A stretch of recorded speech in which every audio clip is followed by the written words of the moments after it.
Olá, seja muito bem-vindo, seja muito bem-vinda. A gente está começando hoje aqui no canal uma série de conversas que a gente vai fazer com os pré-candidatos à prefeitura da maior cidade da América Latina. Estamos falando de São Paulo. Antes de qualquer coisa, eu queria muito pedir para você deixar o seu like, compartilhar esse vídeo e se ligar sempre, porque aqui a gente vai estar sempre atualizado e conversando sobre a cidade que a gente tanto gosta e vive aqui há bastante tempo. Hoje nós vamos começar essa rodada de conversas com ela, que é deputada federal reeleita, jovem, a única mulher aí na disputa com pelo menos 10, 9% das indicações de voto, segundo as últimas pesquisas. A minha primeira conversa será com a deputada federal Tabata Amaral, do PSB. Muito obrigado, deputada, por ter aceitado o nosso convite. Muito obrigada, Paulo. Um prazer estar conversando com você e com vocês. Eu ia brincar que é talk churras sem churras, mas a sua presença mais do que compensa, então tá tudo certo. É o talk churras sem churras, o nome do programa. Você viu que a coisa tá mais escassa, a gente vai ter que tocar. Não, assim. tá mais sóbrio. Faz parte. Por que a prefeitura de São Paulo, hein? Posso resgatar nossa última conversa? Sim, deve. Não sei se você vai se lembrar, mas lá atrás, não faz tanto tempo assim, você me convidou junto com o Kim. E você perguntou se a gente seria ou não candidato a prefeito Sim. aqui em São Paulo. E nós dois, eu acho que isso foi bacana, respondemos, foi logo depois da reeleição que não, que a gente tinha que entregar. Os dois foram super bem votados e a gente tinha que fazer valer, honrar os votos que a gente recebeu. E eu acho que eu consegui fazer isso nesses 2 anos. Aprovar uma cacetada de projeto. Pé de meia que está mudando a vida de 2,5 milhões de jovens. Um projeto para a gente ter um plano para as mudanças climáticas em cada cidade, que eu aprovei nessa última semana. E eu trago isso porque acho que o que mudou, talvez, nesse tempo, foi um desejo muito grande de que esse tanto de projeto e de coisa massa e marcos legais do ensino técnico que eu consegui aprovar no Congresso nesses últimos 6 anos possam ser traduzidos aqui na cidade. Que legal que eu aprovei um projeto que é a primeira grande resposta que o Congresso dá para o que aconteceu no Rio Grande do Sul. Mas eu quero estar aqui na prefeitura garantindo que São Paulo vai ter um plano para lidar com as enchentes, que a gente vai estar melhor preparado, que as pessoas não vão estar tão expostas cada vez que chover mais forte. Ou seja, o que você quer é colocar em prática aquilo que você conseguiu aprovar no Congresso Nacional. E que a gente está desenhando. Eu consegui uma alteração no principal fundo de financiamento da educação básica para incentivar boas práticas na educação. Mas eu te pergunto, desculpe Diga. interrompê-la. Mas posso só terminar essa? É porque Por você favor. vai entender. Saiu faz uma semana um ranking mostrando que São Paulo foi a capital que mais caiu no Brasil em alfabetização. Mais da metade das crianças na nossa cidade não estão conseguindo aprender a ler e escrever. Eu não quero só ficar em Brasília pensando esse tanto de incentivo e projeto massa, porque as nossas crianças não estão aprendendo a ler e escrever aqui. As pessoas estão expostas a enchentes aqui. Política é local e acho que é isso que a gente tem que debater também. Mas política tem projeto político, certo? E a gente já viu muitos prefeitos quererem ser candidatos a governador, quererem ser candidatos à presidência da República. Ou seja, a prefeitura ela nunca... Ela vem sendo um trampolim. Ela nunca, de alguma forma, foi utilizada como um verdadeiro sonho de alguém, né? Eu nunca vi alguém dizer, olha, eu quero ser prefeito de São Paulo e ponto. Você quer ser só prefeita de São Paulo? Eu quero ser prefeita de São Paulo por 8 anos. E esse é um compromisso muito claro que eu venho firmando com as pessoas. Se for da vontade de Deus e do povo, por 2 eleições, eu quero estar aqui para ser a melhor prefeita que São Paulo já teve. Sucedendo Erundina e Marta, para a gente saber de qual é o desafio que eu estou falando. Eu quero estar aqui para que São Paulo tenha a melhor escola pública do país. Para a gente cuidar dessa cidade e destravar esse trânsito. E destravar os problemas de segurança pública. E não é, como você falou, usando como trampolim, que eu acho que é muito como, inclusive, meus adversários enxergam. Que São Paulo não seja uma continuação ou uma prévia das últimas ou próximas eleições nacionais. São Paulo é maior do que essa polarização. São Paulo é maior do que essa disputa Lula-Bolsonaro. São Paulo é maior do que a próxima eleição para o governo do estado ou para o Brasil. Então, o que me move é juntar essas 2 cidades que a gente tem da periferia e do centro, que estão cada vez mais distantes. E estão mais mesmo, porque o trânsito está maior, porque as pessoas levam mais tempo no ônibus. E para, enfim, concretizar esses sonhos, Eu estou montando um time de ministeriáveis, e acho que vale a gente falar sobre isso depois. Que é, inclusive, uma provocação que eu venho fazendo. São Paulo não é um trampolim para alguma coisa maior. São Paulo é a coisa maior. Se não tem tamanho para ser ministro do Brasil, não tem tamanho para ser secretário aqui em São Paulo. Antes da gente falar o que você vai fazer na cidade de São Paulo, perfeito. Eu gosto muito dos bafafás políticos que rolam por aí. Eu vi, inclusive, que recentemente você deu uma alfinetada no deputado Guilherme Boulos, dizendo que a ex-prefeita Marta Suplicy é eleitora sua. Ela votou em você. Votou em mim para deputada federal. A gente pode dizer que você seria uma nova Marta Suplicy, uma nova Luísa Erundina? Qual que é a relação que essas duas figuras, mulheres que foram prefeitas da cidade, teriam com Tabata Amaral? A gente é fruto da nossa história, a gente é fruto da nossa trajetória, e eu tenho uma história, uma origem, uma trajetória diferente das duas. Então, acho que ninguém pode ser comparado a ninguém, e eu tenho minha própria visão de mundo. Mas significa algo para mim ser pré-candidata numa cidade que já teve 2 prefeitas, muito bem avaliadas. Porque quando eu vou para a rua e me apresento, as pessoas sabem que aqui em São Paulo ficou demonstrado que mulher sabe fazer esse negócio. Que mulher sabe cuidar, que mulher sabe gerir. Então, eu falei isso para as duas. Eu tenho uma relação de muito respeito e muita amizade com as duas, que era mais fácil para mim ser pré-candidata numa cidade que já teve 2 grandes prefeitas. Eu tenho minha trajetória, eu tenho minha visão de mundo, o contexto é diferente, mas para mim é uma baita honra estar aqui para ser a 3ª prefeita de São Paulo. Mas eu fiquei com uma dúvida. Diga. Se a Marta votou em você e gosta do seu trabalho, por que ela está com o Boulos hoje? Questões partidárias. Eu ouvi isso das duas. Que elas torcem por mim, que elas acham que eu seria uma baita prefeita, mas as questões partidárias acabam limitando muita gente. E eu ouço isso à esquerda e à direita. Eu estou disputando hoje contra 3 grandes máquinas. De um lado, a máquina do governo municipal e do governo estadual. Do outro, a máquina do governo federal. E as máquinas são bastante irresistíveis, muitas vezes. Elas têm muita força. Então, o nosso projeto ele se fortalece especialmente da sociedade. A gente trouxe os maiores nomes da centro-esquerda à centro-direita para saber governar, para saber fazer. Mas eu também entendo todo mundo que olha e fala: esse aqui é o melhor projeto, a Tabata é uma baita pré-candidata, mas tem questões partidárias que acabam limitando as pessoas. Eu vou respeitar muito isso. Mas a Marta, ela poderia ter optado por uma outra escolha, né? Que não fosse essa do Guilherme Boulos. Ou você acha que ela só teria essa opção? Aí eu acho que a gente tem que fazer essa pergunta para ela.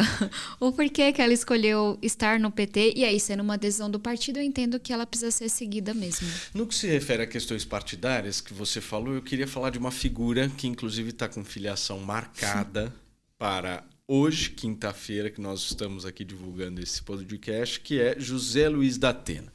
A 11ª filiação de José Luiz da Atena e, segundo consta, seria o lançamento da candidatura dele à Prefeitura de São Paulo. Eu me lembro que vocês fizeram um evento, se eu não me engano, em fevereiro ou março, me corrija se eu estiver errado, que acho que foi o seu lançamento de um programa de governo. Foi na sua casa, inclusive, eu não me lembro. Foi o lançamento da pré-campanha 25 de janeiro, aniversário da cidade. Perfeito, aniversário da cidade de São Paulo. Foi na sua casa, se eu não estou enganado, na laje da sua casa que você fez, com algumas... Na gloriosa Zona Sul, Vila Missionária. Algumas lideranças, e o Datena estava lá e fez até um discurso de apoio à sua candidatura, enfim.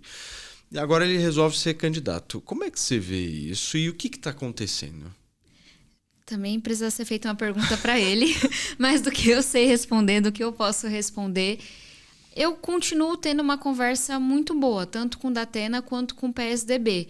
Mas preciso respeitar, inclusive, o desejo que as pessoas têm de testar seu nome, de colocar para ver qual é o impacto, qual é a repercussão.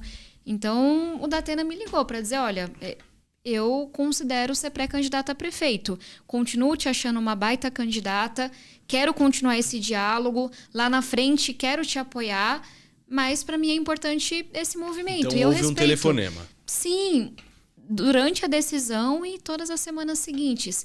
E eu continuo conversando com o PSDB, porque se a gente olha para essa disputa, não existe um projeto que possa representar o que foi o PSDB no passado, no sentido de juntar bons nomes, bons projetos, dialogar com a sociedade.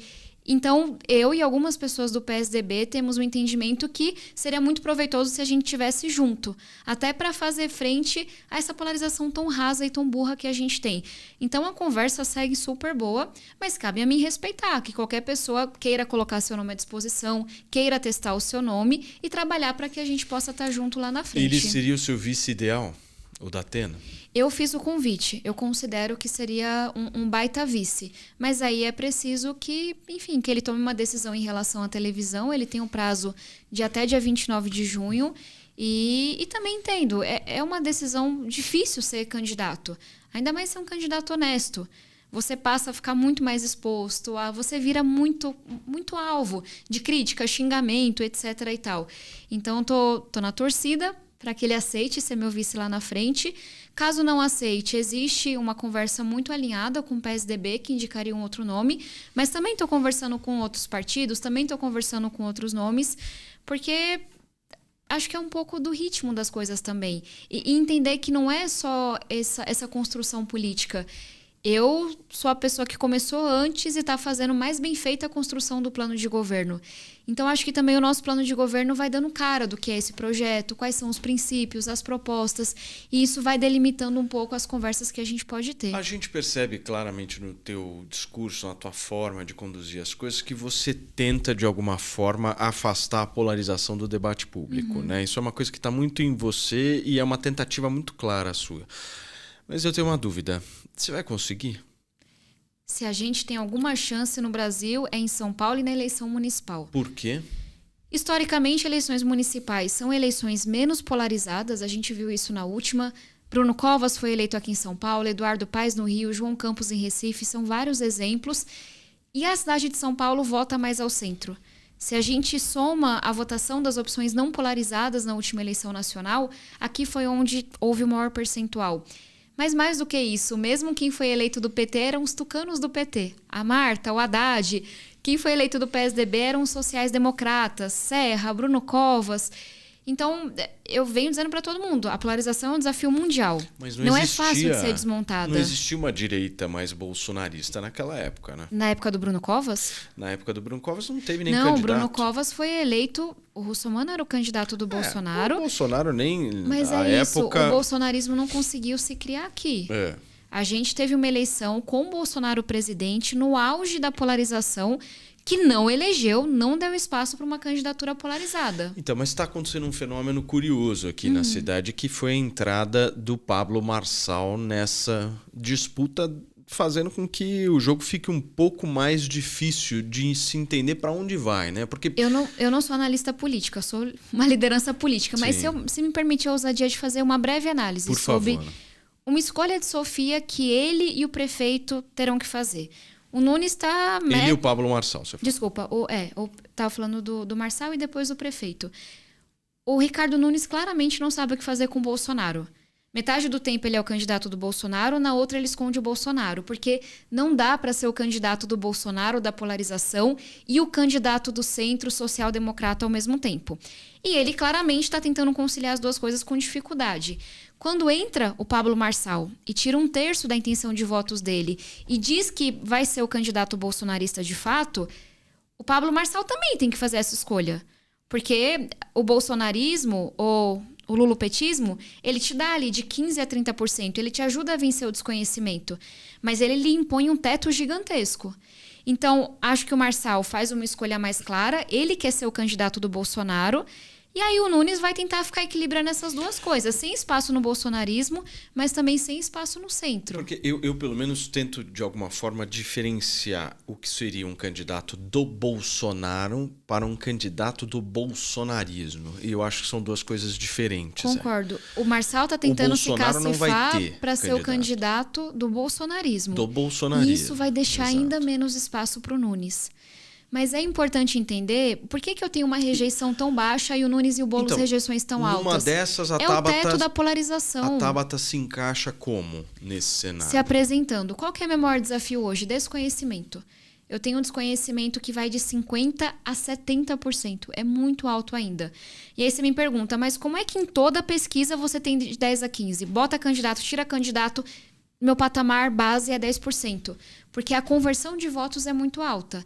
Essa é São Paulo.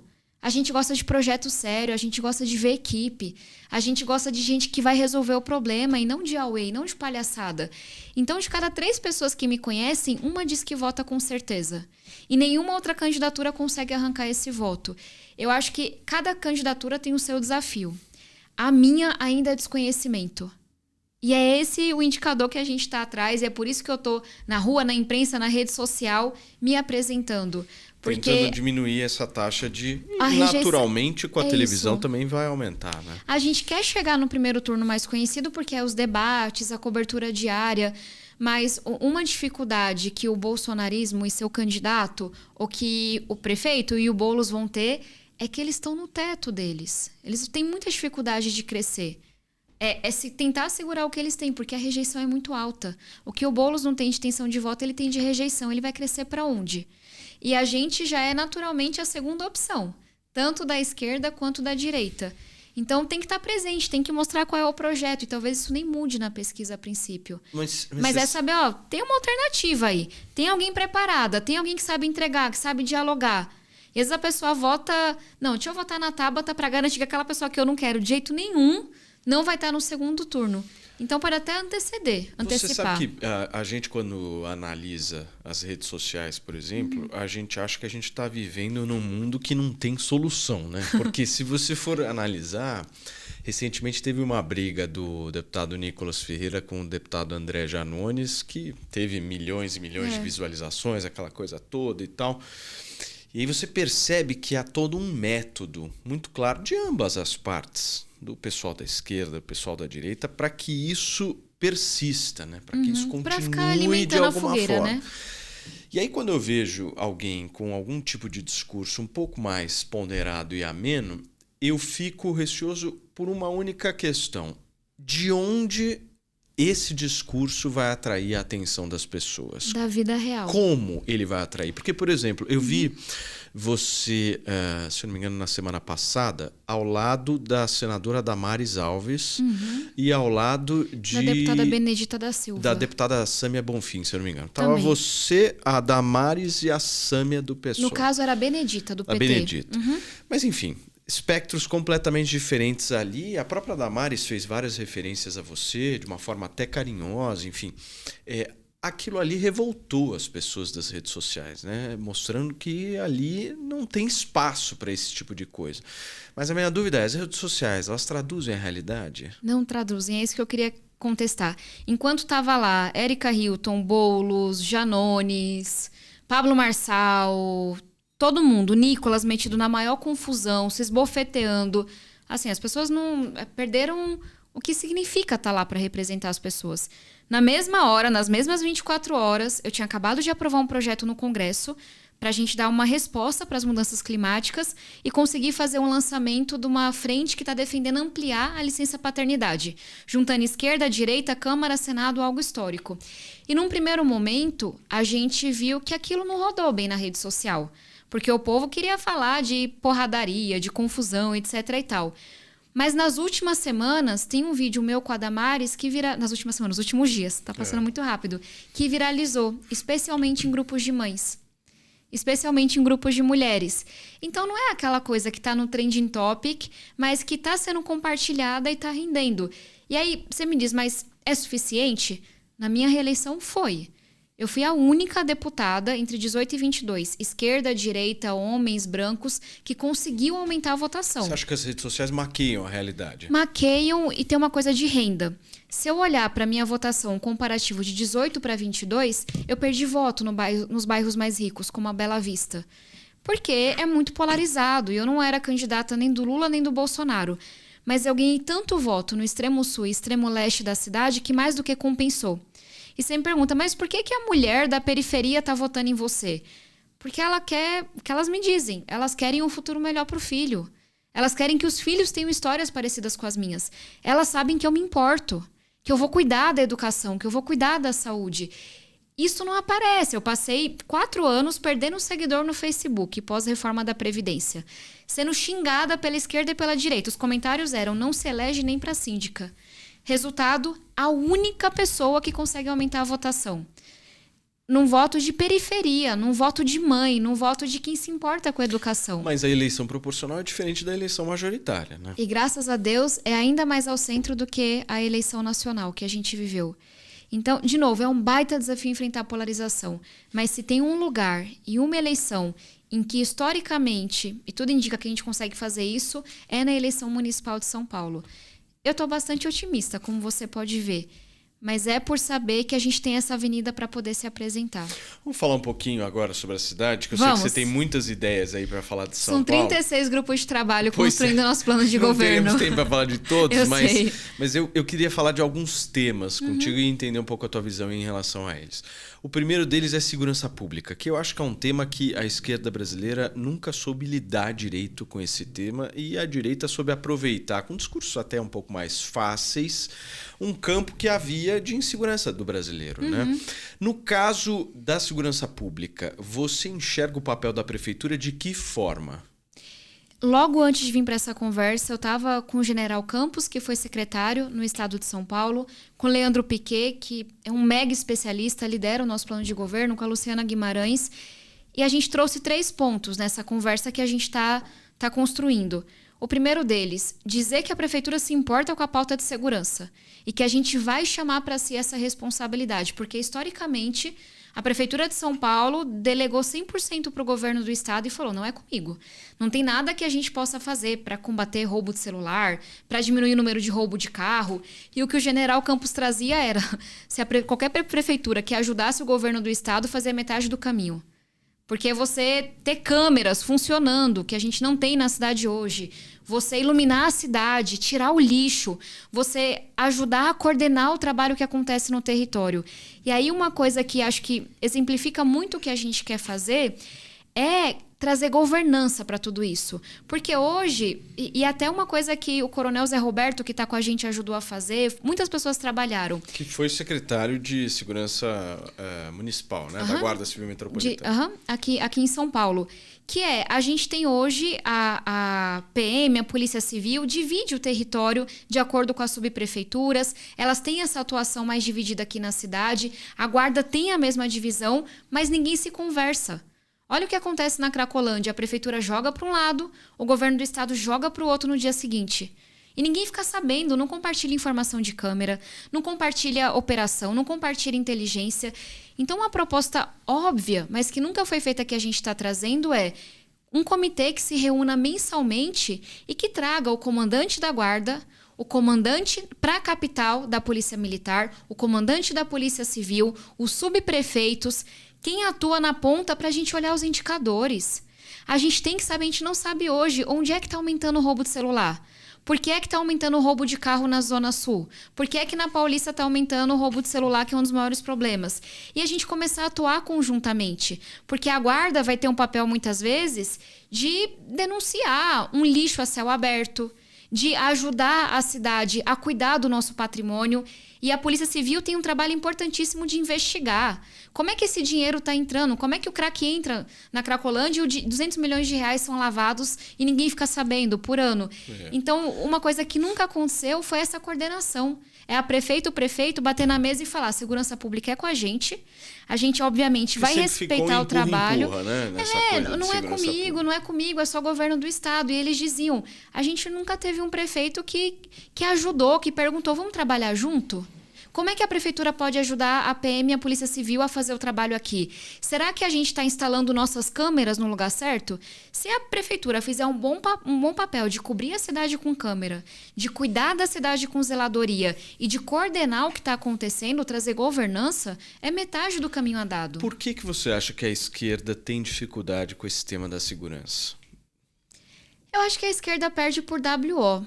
Não se debruça sobre o tema. É claro, uma parcela da esquerda foca muito na questão social, que é o investimento de longo prazo que tem que ser feito, mas não entende que para o curto prazo tem que ter solução de segurança. A pessoa roubou, a gente tem que entender qual é o esquema que está por trás daquilo, tem que prender quem cometeu o crime, tem que atuar na hora, trazer segurança. Você se arrepende do seu voto no PL das saidinhas? Não, porque eu, inclusive, votei contra o veto que o Lula deu no PL das saidinhas. Entendo que era importante restringir, você, enfim, limitar trabalho e estudo, você impedir que quem cometeu crimes mais graves tenha acesso a isso. Mas o único voto contrário que eu dei foi quando tentaram tirar a possibilidade de quem está no regime semiaberto de fazer um curso técnico. Aí, para mim, não faz sentido. E foi o único ponto e está super justificado. Se a pessoa está no regime semiaberto e pode sair para trabalhar, se a gente não permitir que ela saia para fazer um curso, como é que eu garanto que ela vai voltar para a sociedade melhor? Então, a gente restringe, deixa para casos específicos, é só quem está no semiaberto, restringe os dias que pode sair, mas eu acredito na educação. Seria incoerente com a minha história achar que quem pode sair para trabalhar não pode sair para estudar. Deputada, pelo seu discurso, a senhora vai precisar muito do apoio do governo federal e do governo estadual. Você garante para a gente que a Prefeitura de São Paulo vai ter canal com os dois entes? Eu sou hoje a única pré-candidata que tem um bom diálogo e consegue trabalhar com o governador Tarcísio e com o presidente Lula. Você tem um bom diálogo com o governador Tarcísio? Excelente. Desde quando? Desde que ele foi eleito. Eu não votei nele. Mas acho que tanto eu quanto ele, a gente tem uma mentalidade de passou a eleição, desmonta palanque. E desde a eleição dele, inúmeras reuniões sobre os mais diversos temas. Um que eu acho que mostra bem essa parceria, eu sou contrária à forma como a Sabesp está sendo privatizada. São Paulo está perdendo voto, e eu quero ser prefeita de São Paulo. A gente não tem clareza de quanto do dinheiro vai ficar na cidade e se a tarifa vai ser menor ou não. E ele sabe disso. E mesmo sabendo disso, eu fiz inúmeras reuniões com ele e com a secretária Natália para trazer alguns pontos que eu achava positivos para a privatização. Um deles foi que a gente tem uma tarifa reduzida automática para quem está no cadastro único. Não seja essa burocracia toda. A pessoa está na pobreza, ela não consegue pagar, ela já poder pagar uma tarifa 1/3 menor. E foi um compromisso que ele fez depois de um pedido meu, vai começar a valer e é um exemplo de uma parceria. E uma coisa que a gente reconhece mutuamente. Não é porque a gente não concorda em tudo que a gente não consegue trabalhar em torno daquilo que a gente concorda. Então, eu não tenho a menor dificuldade de sentar e falar, eu acho que São Paulo deveria ter mais voto. Eu acho que o dinheiro deveria ficar aqui em São Paulo também. Mas eu acho que a gente pode concordar nisso, naquilo outro. E para mim é muito positivo. E é igual aconteceu com a senadora Damares. A gente discorda em várias coisas. Mas nós concordamos que a licença paternidade tem que ser maior. Mas e a gente vai trabalhar junto. Você concorda mais com o Tarcísio do que com a Damares, né? Eu concordo mais com o Tarcísio do que com a Damares. Mas o bom é que eu não trabalho no atacado. Não é na média, não. Eu vou em questão bem específica.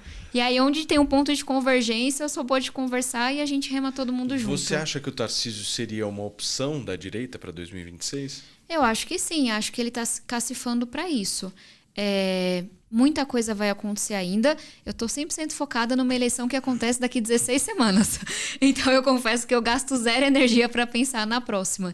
E 16 semanas. É assustador, eu não tinha parado não é? para pensar nisso. Pra vocês terem empatia comigo. Mas uma coisa até que eu estou sendo muito explícita. Como prefeita de São Paulo, eu vou trabalhar para ter um ótimo diálogo com o governador e com o presidente da República. E isso vai requerer que eu fique um pouco mais ausente das próximas eleições nacionais e estaduais, porque vai passar e eu serei ainda prefeita de São Paulo, se Deus quiser.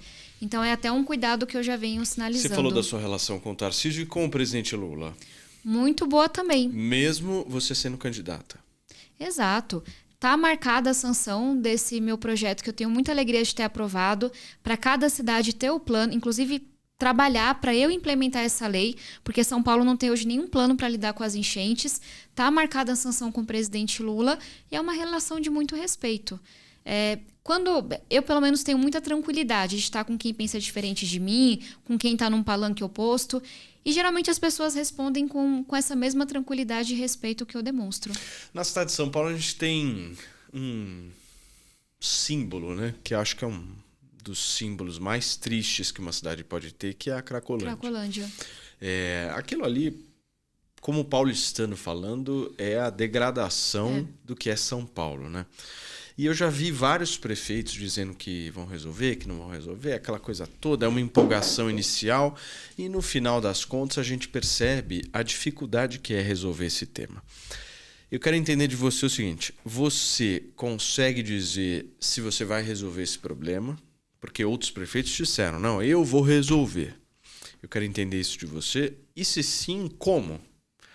Qual é o caminho que você vai trilhar ali? Porque também existe uma polêmica que, mais uma vez, é pautada nessa coisa da polarização e tal, que é a coisa da internação compulsória ou não, né? Tem gente que acha que tem que pegar todo mundo, colocar todo mundo dentro de uma casinha e tal, trancar essas pessoas, e não conseguem visualizar um pouco o que é a realidade, né? Ali são várias e várias histórias que demandam, de alguma forma, Com uma certeza. interpretação e um processo complexo, né? Qual é esse processo, deputada? Primeiro, é uma das coisas mais complexas com as quais eu venho me deparando, mas a alternativa a dizer que vai resolver é dizer que a gente vai virar as costas. Isso eu não vou fazer. Eu entendo que é complexo tratando desse jeito, mas nós precisamos ter um compromisso por fazer alguma coisa com a Cracolândia. Porque, como você falou, talvez seja o maior simbolismo de quanto que a prefeitura falha em vários aspectos. E a gente não pode conviver com essa falha tão grande. E acho que um diferencial que eu trago para essa conversa é, primeiro, essa disposição de entender que é complexo. Eu sentei para conversar com todos os ex-prefeitos de São Paulo. Marta, Erundina, Kassab, Haddad, Serra, todos eles. Sentei para conversar com muitos secretários que atuaram na Cracolândia. E se eu tiver que resumir de um jeito muito simplista, a dificuldade é porque tem bandido e tem doente. Tem um sistema que permite que algumas pessoas lucrem 200 milhões de reais por ano na Cracolândia.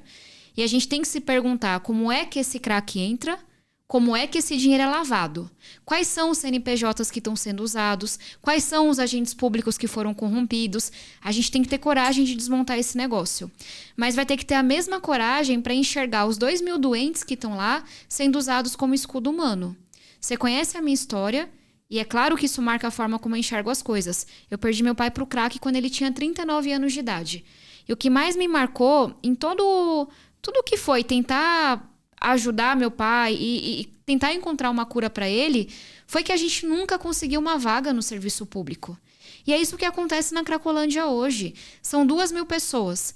E aí vocês me perguntam, mas quantas vagas que tem ali na rua para atender essas pessoas? 440 vagas. Todas lotadas. Se a gente quisesse internar hoje todo mundo que quer, a gente não tem vaga na cidade de São Paulo. E aí se vocês falam, tá, mas e para além desse atendimento inicial, contando esquizofrenia, depressões mais graves, tudo, São Paulo tem 1.542 leitos de psiquiatria, não faz nem cosquinha. Então a primeira coisa, antes até de entrar no debate de qual é o tratamento, se é internação compulsória ou não, é a gente criar a vaga. É a gente expandir o atendimento imediato que acontece na rua, é fazer parceria com o privado para expandir as vagas que a gente tem para a saúde mental como um todo, é expandir a rede pública. E aí, sobre o debate de internação compulsória, redução de danos, internação, eu sempre vou olhar para a ciência. O paralelo que eu faço é quem decide se é quimioterapia ou radioterapia, e quem analisa qual é o grau de estágio do câncer é o médico. Vai ser do mesmo jeito com um doente que tem um transtorno mental. Existe um consenso médico, psiquiátrico, de qual é o grau de comprometimento do cérebro da pessoa, se ela consegue decidir ou não, se ela precisa ser internada de forma compulsória ou não. Mas eu não posso politizar esse debate, porque é desumano, porque é anticientífico. E mesmo um debate que a esquerda e a direita adoram, de a esquerda não consegue ouvir a palavra internação. E a direita não consegue ouvir a expressão redução de danos. Será que não são os psiquiatras que deveriam nos guiar aqui? Porque quando você fala de crack, a internação parece ser o melhor caminho. E dá para você fazer uma internação que respeite os direitos do doente, que seja humanizada. Então o que eu trago para a esquerda e para a direita é falar, ó, aqui não. Eu perdi um pai por conta dessa putaria. Eu perdi um pai porque a gente não consegue encarar isso como doença. É doença igual câncer. É doença igual Alzheimer. A gente consegue tirar foto, a gente consegue tratar. A gente deveria estar tratando com humanidade. Então, eu vou desagradar muita gente de um lado e do outro do espectro político. Mas eu vou fazer tudo o que eu puder, com os recursos que a gente tiver, para que quem está doente tenha a opção de se tratar, tenha a possibilidade de ser curado. O que você se diferencia do Boulos? Porque eu acho que um dos grandes desafios da sua candidatura é se tornar viável para o eleitor também de esquerda, né? Por que o eleitor de esquerda tem que optar pela Tabata e não pelo Boulos? Existem grandes diferenças ideológicas, então quando a gente fala sobre democracias, eu tenho um posicionamento de ser contra qualquer governo autoritário, seja ele de esquerda ou de direita. Quando a gente fala de pautas econômicas, eu voto mais ao centro, eu defendo um Estado eficiente. A gente tem hoje um Estado que é muito inchado para alguns grupos, mas muito ausente na periferia. Eu acho que responsabilidade fiscal importa. Se a gente não souber cuidar do recurso, cortar custos desnecessários, cuidar do endividamento, da previdência, o negócio não dá certo e vai faltar dinheiro para quem mais precisa. Mas eu acho que nessa eleição específica, o que mais me diferencia do Boulos, mais até do que posições ideológicas, é a forma de fazer. E eu quero que as pessoas comparem quantos projetos a Tabata e o Boulos conseguiram aprovar em suas vidas públicas. O que fizeram de combate à corrupção? Qual foi a atuação que eles tiveram? Porque eu trago para essa disputa 6 anos de deputada federal em que o que eu mais fiz foi aprovar projeto. Absorvente na escola, vacina para professor, ensino técnico, primeira infância, mudanças climáticas. Só o nosso trabalho do gabinete compartilhado já devolveu bilhões de reais para os cofres públicos que estavam sendo desviados. E eu acho que essa capacidade de formular, mas mais do que de formular, de juntar gente, montar coalizões que são improváveis, como essas que eu monto, e conseguir aprovar. Não dá para ser prefeito de São Paulo sem conversar com o governador do estado e com o presidente da República. Não dá para ser prefeito de São Paulo sem um bom trânsito da esquerda à direita na Câmara de Vereadores, com os órgãos de controle e com a imprensa, com as diferentes representações que a gente tem. Então é essa capacidade, mais até do que de formular, mas de juntar um time bom e saber dialogar e executar que eu trago. E aí, até uma brincadeira que eu faço. Apesar de ser mais nova, eu tenho mais anos de carteira assinada, tenho mais experiências, mais anos de mandato. Então eu quero que as pessoas possam comparar isso. Porque, especialmente a nível municipal, essas questões ideológicas elas nem entram em pauta. Mas a gente precisa ter alguém que, de novo, está comprometido por aqueles 8 anos a cuidar das pessoas e a governar para todo mundo, não apenas para o seu segmento e não de forma sectária. Um dos dilemas de uma candidatura de centro é, de alguma forma, você tentar dialogar com a esquerda e com a direita. Eu mencionei para você em relação aos eleitores de esquerda, queria agora virar o ponteiro para o eleitor de direita, porque você também, na sua intenção de voto, recebe muitos votos. Eu tenho voto tanto da esquerda quanto da direita. Que votaram em Tarcísio, que votaram em Bolsonaro, enfim. Não acho que seja uma quantidade maior do que a da esquerda, mas você tem uma quantidade significativa.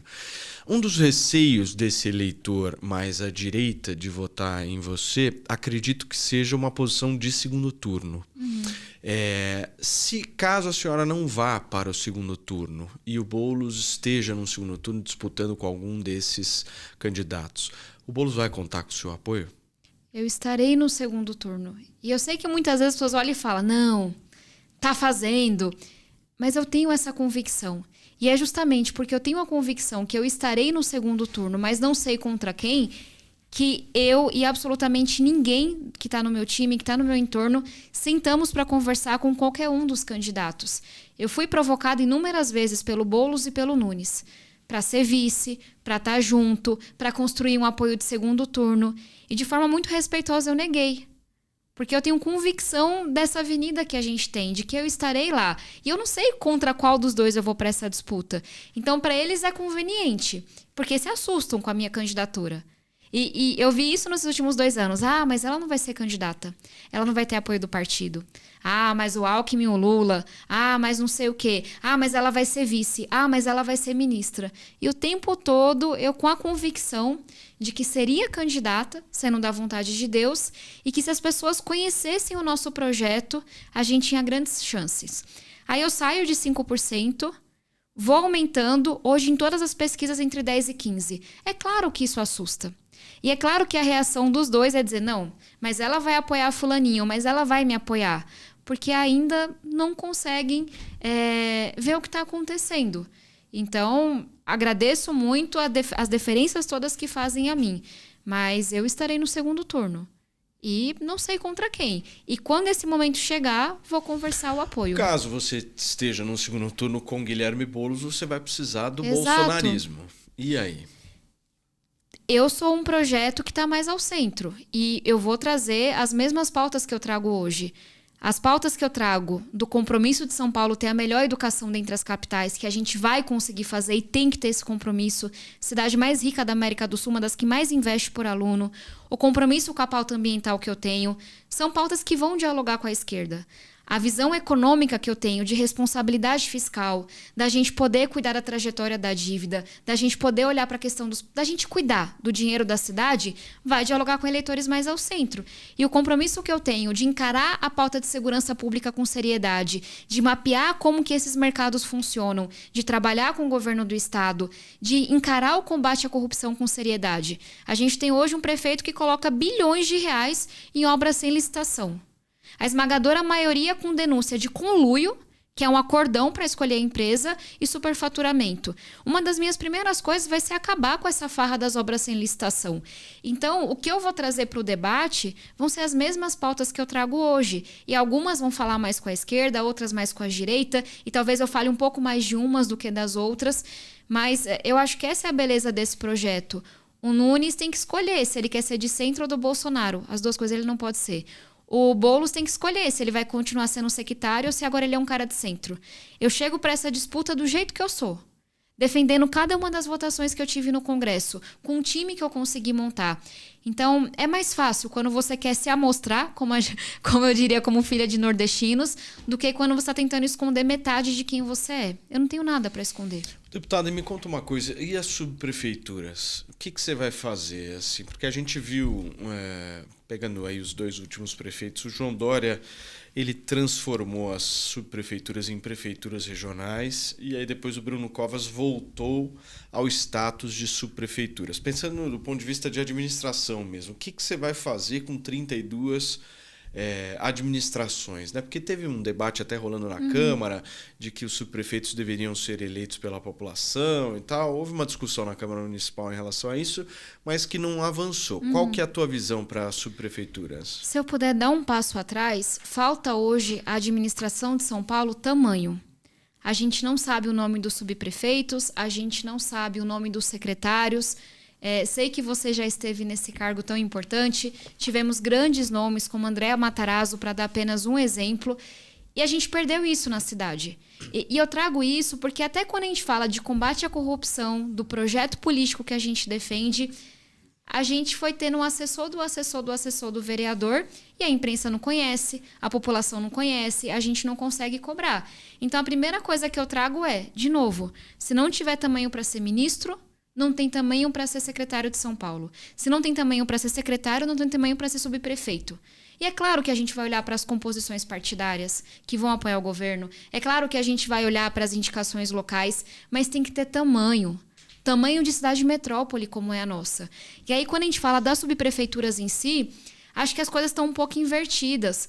As subprefeituras viraram grandes despachantes, em que o vereador vai lá e fala, asfalta tal rua. E a subprefeitura vai lá e faz isso. Quando as subprefeituras deveriam ser a centralidade que articula as políticas públicas. Quando eu digo que o subprefeito tem que estar na reunião com o comandante da GCM, com o comandante da Polícia Militar, é porque ele é responsável pelo que acontece na segurança do seu território. O subprefeito tem que estar participando da construção das políticas de educação. O que acontece no céu tem que ter a presença da subprefeitura. O que acontece no equipamento de cultura é como se fossem embaixadas. Isso não está acontecendo. Ficam com a coisa miúda, descentralizada, sem transparência, sem fiscalização, mas não estão participando do que é grandioso, que é a gente entender qual é a vocação de cada subprefeitura. Quais são os cursos técnicos que deveriam estar acontecendo ali? Quais são as economias que deveriam estar sendo fomentadas? Você vê a subprefeitura como um meio de articulação ali. De articulação das diferentes políticas públicas no território. A forma de garantir que o esporte, a cultura e a educação estão conversando naquele território. Mas você não vê a necessidade de se aumentar o número de subprefeituras ou se diminuir esse número? Hoje não. Até porque o que a gente teve nos últimos anos vai ser muito importante para o que eu proponho para a segurança pública, que foi garantir que o território da subprefeitura coincide com a forma como a GCM, a Polícia Militar e a Polícia Civil se organizam no território. Segurança pública é um dos principais principais problemas que a gente tem na cidade e ter esses 3 atuando nos mesmos territórios vai ser muito importante. Deputada, para a gente já caminhar para o encerramento, eu queria muito uma posição sua em relação a essa nova candidatura, ou pré-candidatura do Pablo Marçal. É um fator novo na disputa, né? Porque é alguém que vem das redes sociais, com força nas redes sociais, com engajamento. Você acha que ele tem algum tipo de preparo para ser prefeito de São Paulo?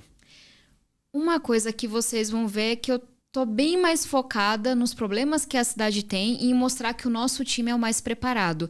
Sinceramente, eu não conheço as propostas do Pablo Marçal, eu não sei qual é o time que ele traz, eu não sei da experiência dele na vida pública ou privada e acho que junto com a cidade eu vou descobrir nas próximas semanas e nos próximos meses. Mas eu vou gastar menos energia para desqualificar ou para qualificar qualquer adversário, mas para me apresentar. E, eventualmente, como você perguntou, o que te difere do Boulos? Eu vou deixar muito claro. O que te difere do Nunes? Eu vou deixar muito claro. Mas eu acho que as pessoas estão querendo alguém que venha para enfrentar os problemas da cidade. Que venha para dizer, comigo, os indicadores que a gente tem de insegurança, eles vão diminuir. Comigo, São Paulo vai subir no ranking de alfabetização. A gente que estava na posição número 2 das capitais e foi para a posição 21. Hoje a gente vai pior do que no auge da pandemia em alfabetização. É isso que eu quero enfrentar. É sobre isso que eu vou falar. E acho que as pessoas vão ter as condições de compararem. Quem é mais qualificado, quem tem o melhor time, quem se preparou mais, quem tem mais serenidade para articular dentre tantos atores que a gente tem. Como é que você acha que vai ser os debates? Vão ser os debates nesse ano? Acho que vai ser um pouquinho de baixo nível. Vou trabalhar para que não. E para que a gente... E acho, sinceramente, aí talvez deixando toda a modéstia de lado, que eu vou mudar um pouco o rumo do debate. Porque eu vou chegar preparada para debater orçamento, para debater políticas públicas passadas, para falar como resolve cada problema. E acho que isso, no mínimo, vai trazer um incômodo para os meus adversários. O debate Lula-Bolsonaro, ele é muito cômodo. Eu não tenho que dizer o que eu penso. Eu não tenho que dizer quais são minhas qualificações. Eu só preciso dizer que eu não sou aquele outro que você odeia.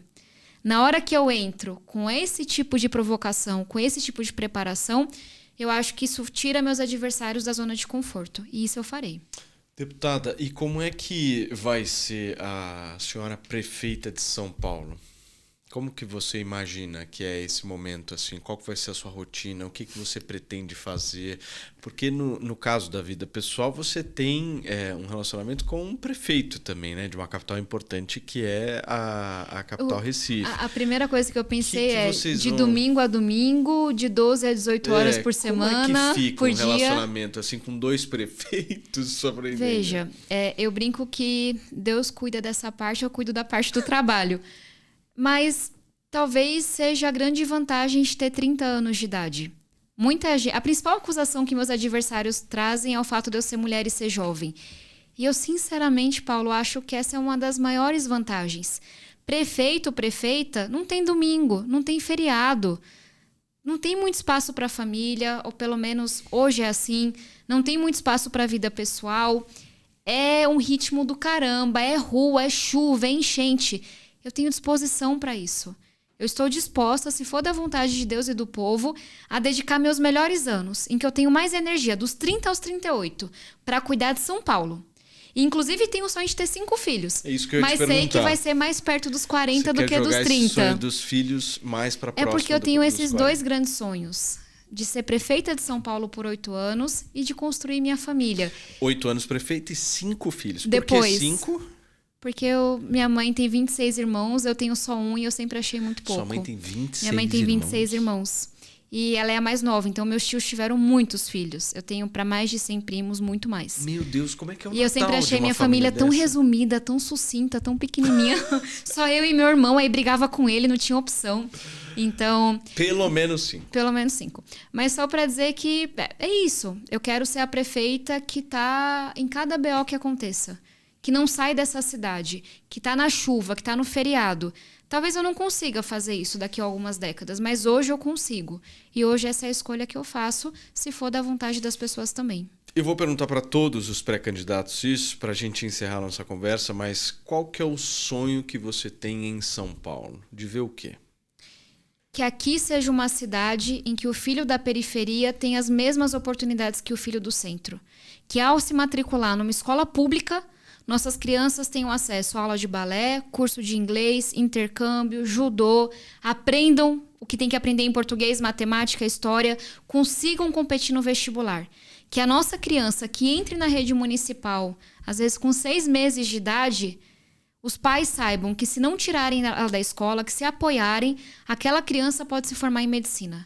Aquela criança pode virar astronauta, pode ser um grande cientista. Esse é meu sonho.